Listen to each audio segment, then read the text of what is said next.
good? Am I good? Well, good morning. Thank you for coming. Appreciate everyone's attendance this morning.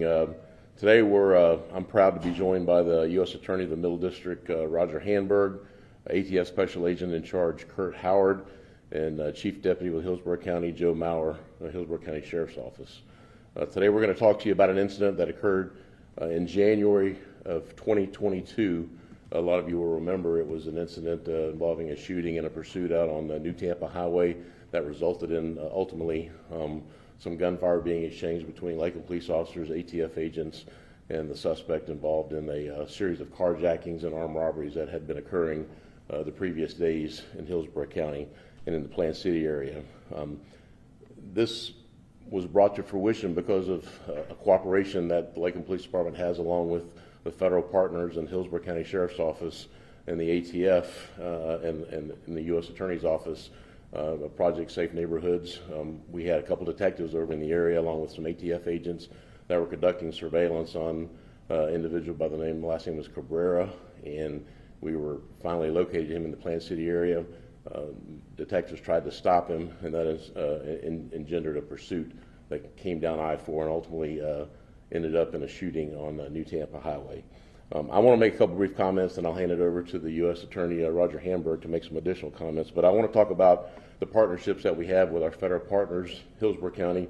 I can tell you that a lot of things that we do here locally, particularly here in Lakeland, Polk County, Central Florida area, I don't think a lot of those things happen in other parts of the country.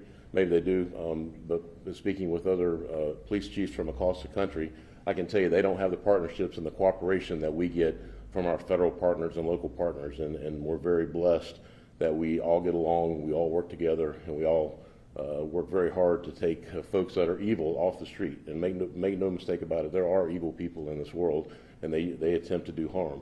And I will tell you that if they're willing to shoot at a police officer and a federal agent, you know, they are certainly willing to shoot at just an innocent citizen or a bystander. So I think it was very important, the professionalism that was displayed by the officers, detectives, and federal agents that were, and the deputies that were involved in this incident.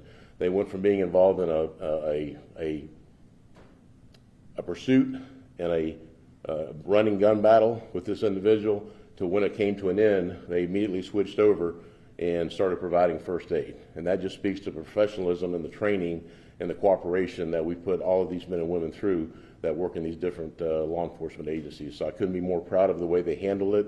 Fortunately, no citizens were hurt, no law enforcement officers were hurt. The only person that was hurt was the individual that was inside the car and the bad guy, and I'll let Mr. Handberg speak more to that.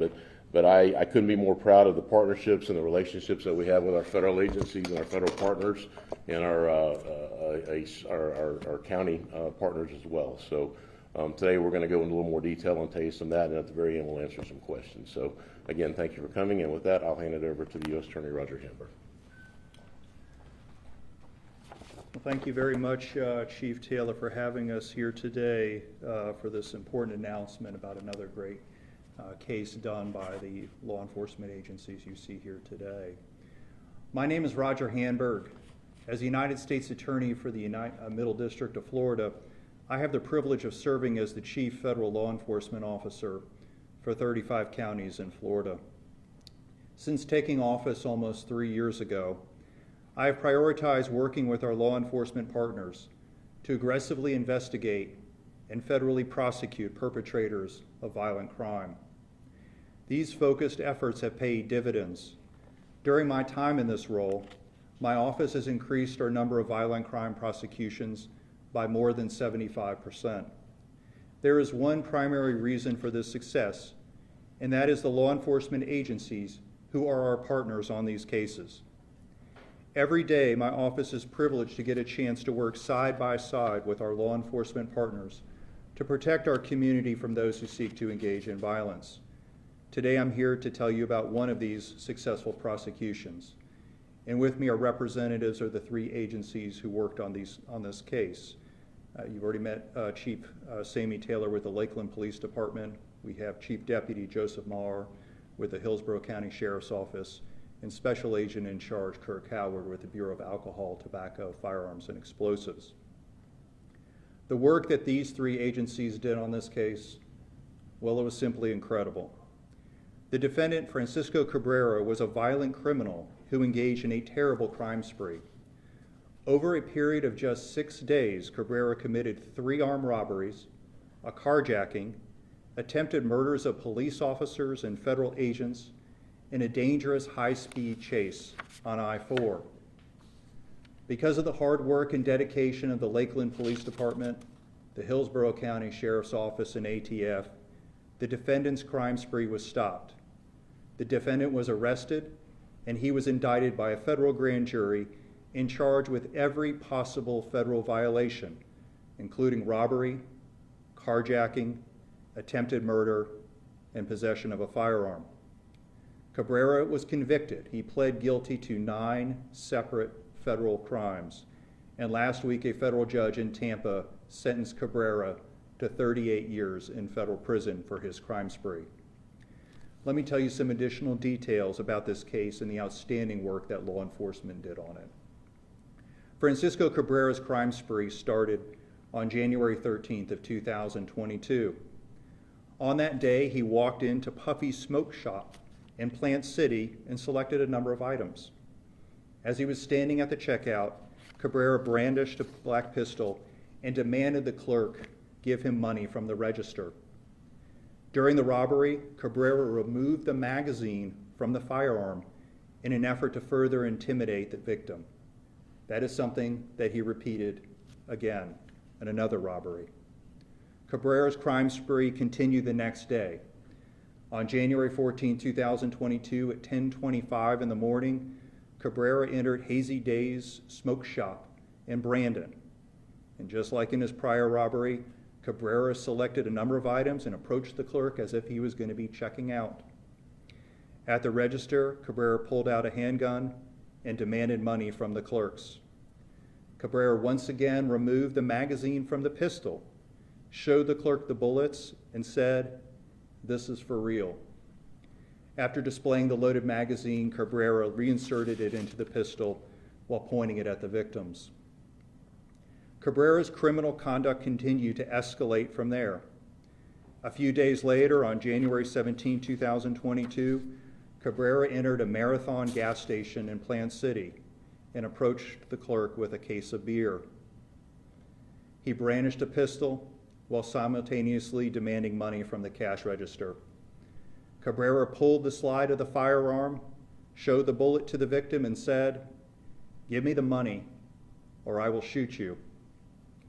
2 days later, on January 19, 2022, Cabrera returned to the same Marathon gas station. This time he committed a carjacking. He saw several co-workers from the gas station getting gas in separate vehicles. He approached the driver of one of the vehicles, pointed a gun at them, and told them to get out. As Cabrera attempted to leave, the victim's co-workers used one of their vehicles in an effort to try to block Cabrera from leaving. But Cabrera would not be deterred. Through the windshield, Cabrera pointed a black firearm at those individuals, threatened them, and they moved out of the way, and Cabrera fled. Hours later, detectives from the Lakeland Police Department and agents from ATF located Cabrera in Plant City. The officers turned on their lights and sirens and began their pursuit. Cabrera fled, tearing through Plant City, eventually getting on I-4 eastbound towards Lakeland. What happened next was an 11-mile police chase. During that 11-mile police chase, Cabrera traveled at speeds exceeding 100 miles an hour. Cabrera put many people in danger that day. He nearly crashed into a truck. He drove through red lights and into oncoming traffic, causing vehicles to take evasive actions, and he almost hit several other vehicles. If that were not dangerous enough, Cabrera repeatedly opened fire on police officers and federal agents as he was fleeing. In total, Cabrera fired approximately 8 to 15 gunshots at 7 different police officers. On one occasion, 2 officers were outside of their vehicles in front of Cabrera attempting to deploy stop sticks, but Cabrera would not be deterred. He drove straight at them, pulling his gun out of the window and firing at them, striking the hood of one of their vehicles. Out of concern that Cabrera was going to kill someone, and after determining that no other civilians or law enforcement would be in danger, an ATF special agent fired at Cabrera, striking him twice in his lower back. Lakeland police officers and ATF agents then surrounded Cabrera, who was still, true to form, resisting arrest. Police officers immediately provided Cabrera medical assistance, saving the life of the man who had just tried to kill them. The work that law enforcement did on this case in making sure this community was protected is really to be commended. No civilians, no member of law enforcement were injured during this crime spree. But make no doubt about it, Cabrera's criminal rampage endangered the lives of people throughout Polk and Hillsborough counties.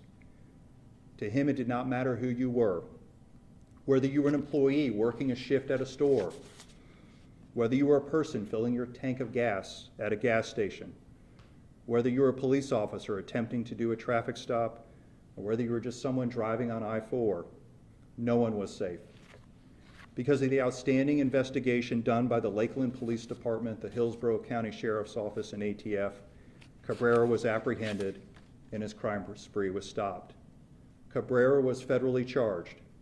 He was convicted, and he will now be spending 38 years in federal prison. The law enforcement agencies who worked on this case, well, they're to be commended.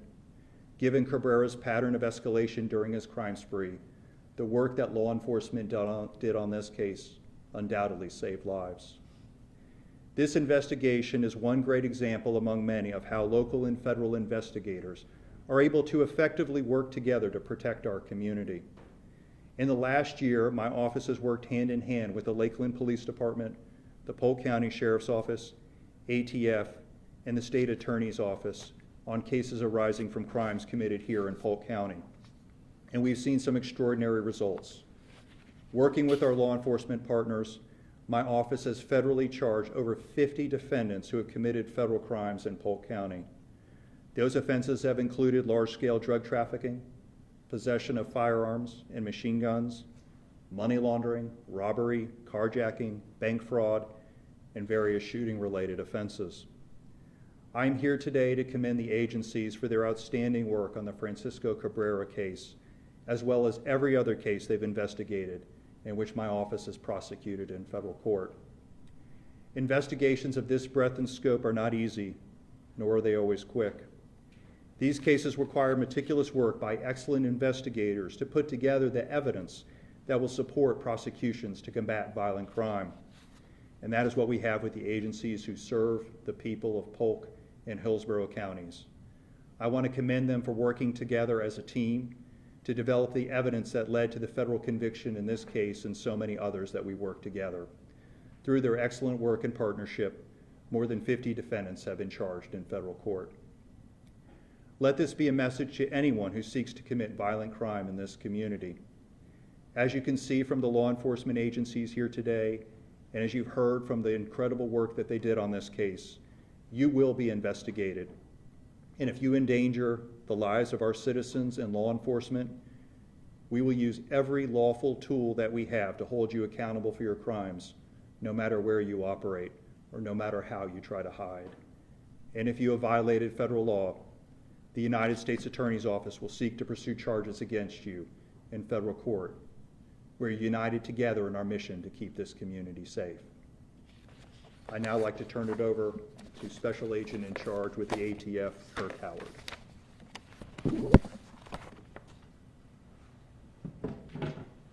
Thank you, Roger. Good morning, ladies and gentlemen. My name is Kirk Howard. I'm the Special Agent in charge for the ATF Tampa Field Division. I'm proud to help U.S. Attorney Handberg and the other law enforcement officials make today's announcement and close a remarkable investigation. ATF is proud to join forces with our local partners on this case because it falls squarely within our public safety mission. ATF helps find and arrest the most violent criminals and puts them behind bars where they belong.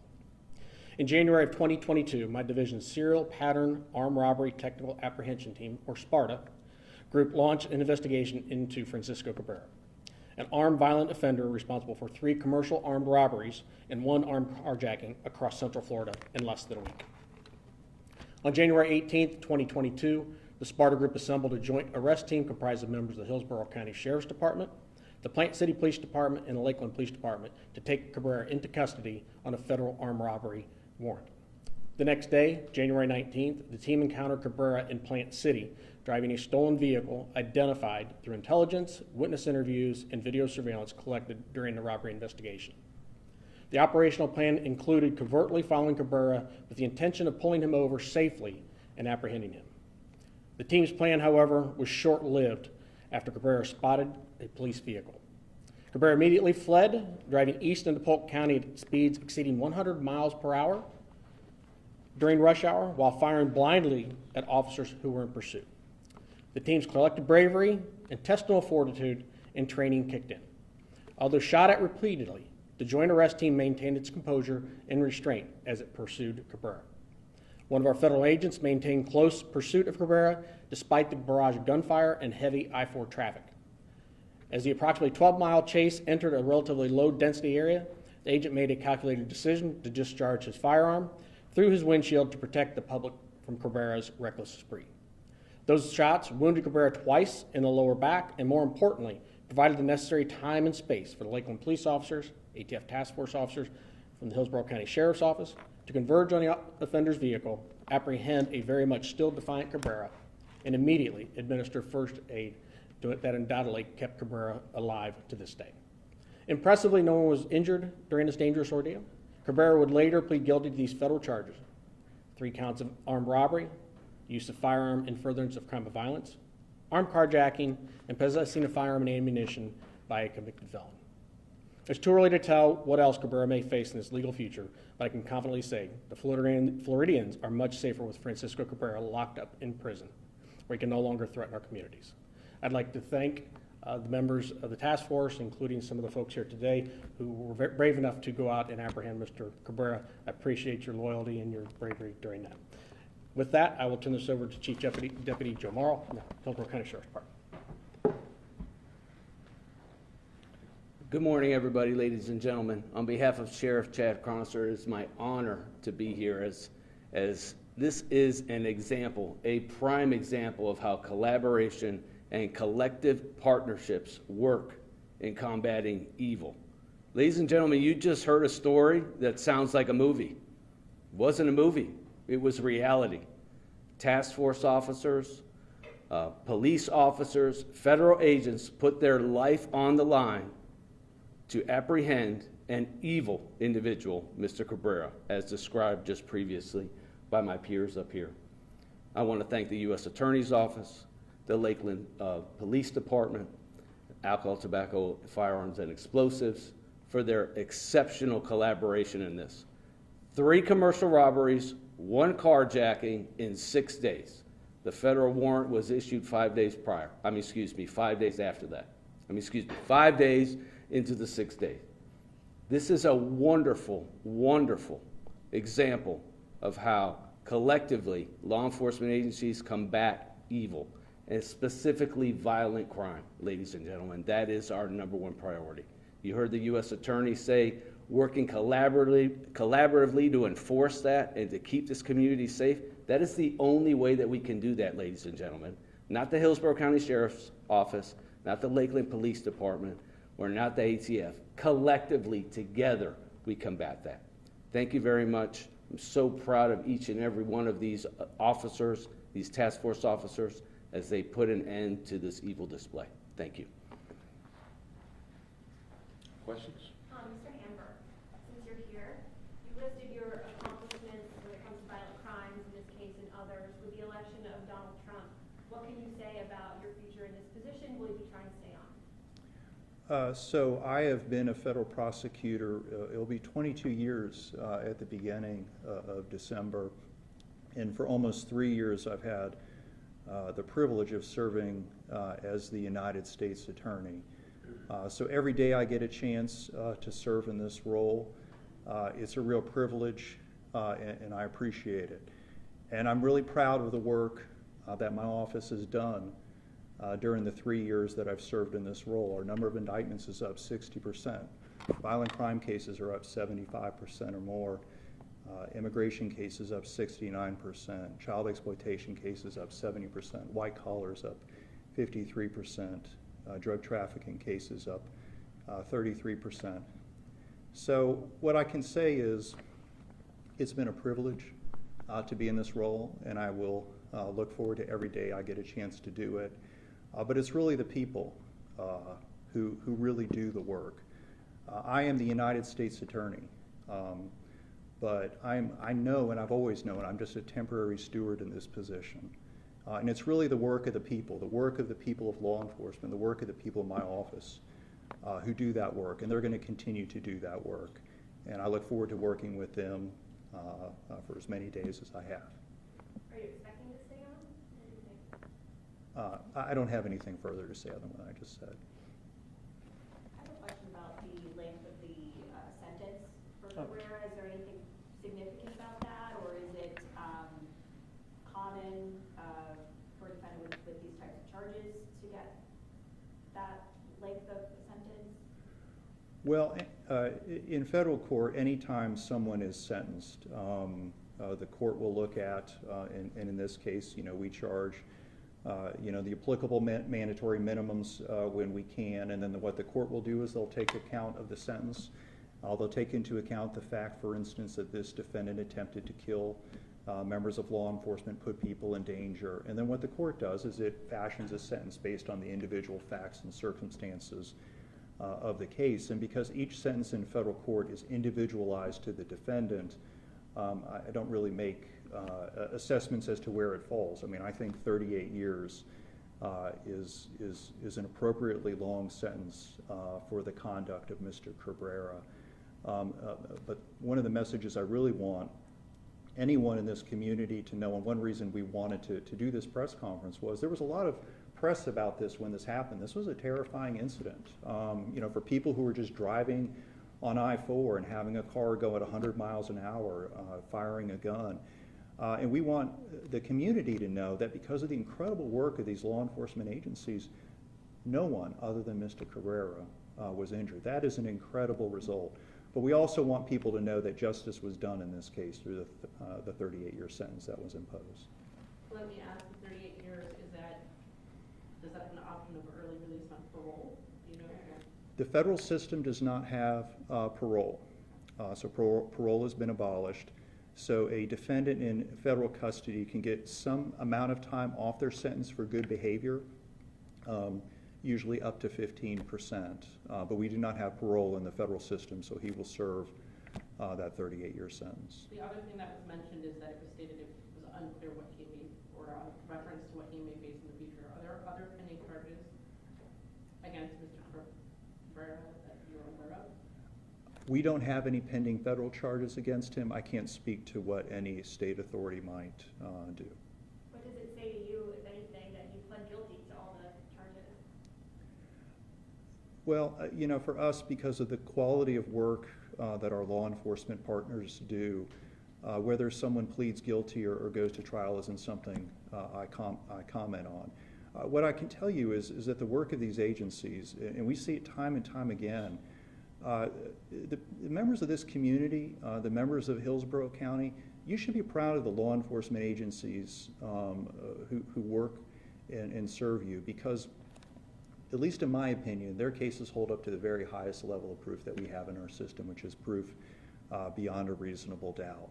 And whether someone pleads guilty or goes to trial, I know that we can't have any better partners than the agencies that we have in front of us to seek justice in each and every one of these cases. Was he convicted of crimes before this crime spree? We'll have to get someone to get back with you on that. I don't know what his prior criminal history is. I don't know, I'm sure he did, yeah, but Yeah. this wasn't his first time. Okay. Big escalation. Yes.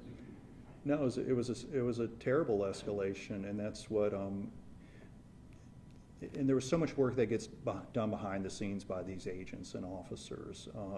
Because when I present the facts, I mean, it seems like an error of inevitability. Of course, it was the same person who did all of these things, but for days, it's a whodunit, and these agents and officers on this task force do an incredible job of burning the midnight oil to be able to track that down, and they really should be commended for what they did to keep everyone safe. All right. Well, thank you. We appreciate your time and attention. Thank you.